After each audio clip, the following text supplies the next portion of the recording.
So let me talk a little bit about Lyme disease. Now, in some ways, Jeff has already decided how we got into this. He came, we had a fascinating conversation about the disease. We convened this meeting he talked about and brought in Lyme experts from a variety of number of places. But I'll tell you, in all of my career in science, I never had the experience that came from Lyme disease. And that was very shortly into this exploration, I had a really good friend in infectious disease from a medical school I won't name say to me, Lyme disease is an unmitigated disaster. Most of the people that are studying Lyme disease are phonies. And in fact, if you get into it, you better expect to be sued. So he said, in the strongest possible terms, I don't think ISB should ever do this. And we looked into it and thought that was really all nonsense because, you know, a disease is a disease. And Lyme disease is caused by tick-borne complex bacteria, and they bite you and they infect you, and that's how the disease starts. And so taking a systems approach, there are very rational kinds of things we can do. And what I'd like to say to you is, I think with really good science, and the good science, I think, is well underway for the acute stage of Lyme disease now, and for an intermediate stage, post-treatment Lyme disease syndrome, where you later get arthritis and neurologic signs and things like that. I think we're beginning to understand and have biomarkers for those things. The grand challenge is chronic Lyme disease. And of course, the real difficulty with chronic Lyme disease is lots of what caused the Lyme disease has disappeared, at least with the tools people have used in the past. And B, there are other diseases that mimic chronic Lyme disease, so we have to be able to stratify those into the different pots and really concentrate down. And I think we can all do that. The big challenge is getting good chronic Lyme disease patients that hopefully will be able to follow from earlier stages in their disease, because with this dense phenotyping, we can see all the transitions you'll go through. We'll be able to visualize what happens in the joints, what happens in the brain, what happens to the immune system, and all of these kinds of things. And as you'll see in a moment, we've already started to do that. So we've, as I said, collaborated with several physicians at Hopkins and at New York Medical College that had Lyme patients, and we've looked now at hundreds of different Lyme patients and at their bloods, and in some cases got the cells from the bloods and everything.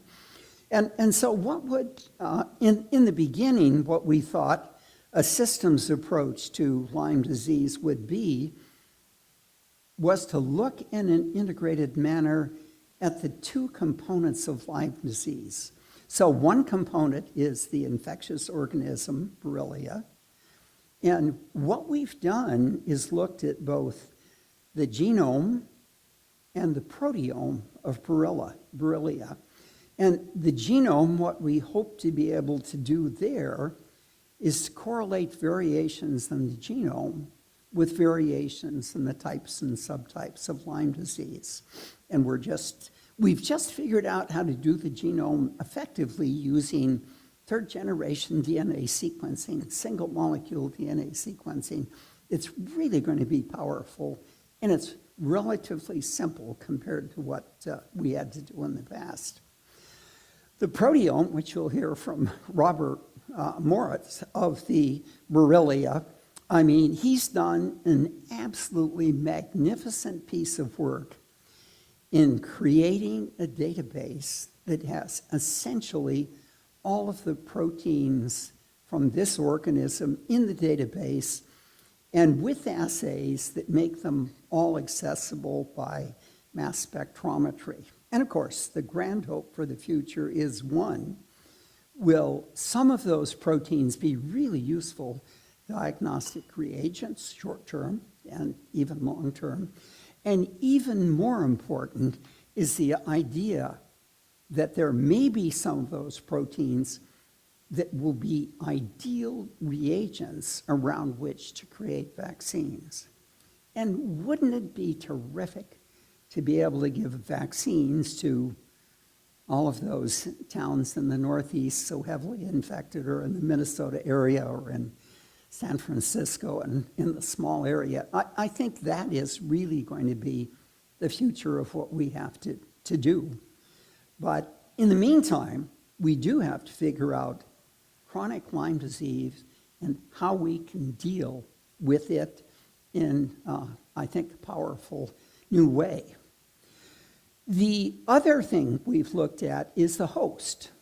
And we've looked at the host in two ways. One, Neha, who you'll hear from shortly, has looked at how the immunologic properties of the host, the human being, change in response to acute and semi-acute kind of infections. And she's gotten absolutely fascinating immunologic signatures that correlate with aspects of the disease, and she'll tell you all about that.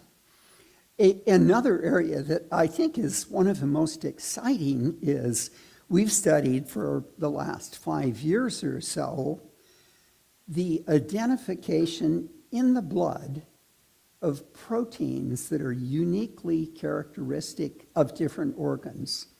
So we have heart-specific blood proteins, we have brain-specific blood proteins, we have immune-specific blood proteins, bone marrow-specific blood proteins. We have skin-specific blood proteins. And what's interesting about these proteins as they circulate around in the blood, they very accurately reflect what the biological networks in their cognate organs are doing. So if that network becomes disease-perturbed by a Borrelia, the level of that protein changes in an appropriate fashion in the blood, and you can say, hey, something has happened in the liver, something has happened in the skin, something has happened in the brain.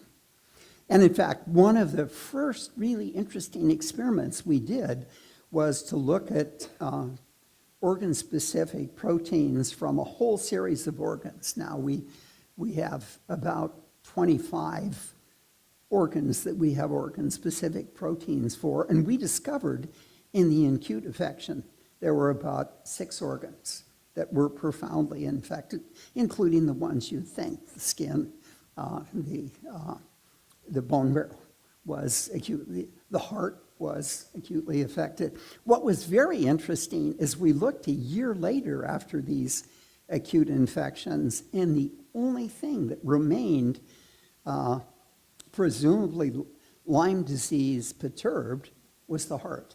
And actually, people really do have heart problems in later stages of the disease. But these are examples of the kind of powerful tools that come from systems thinking.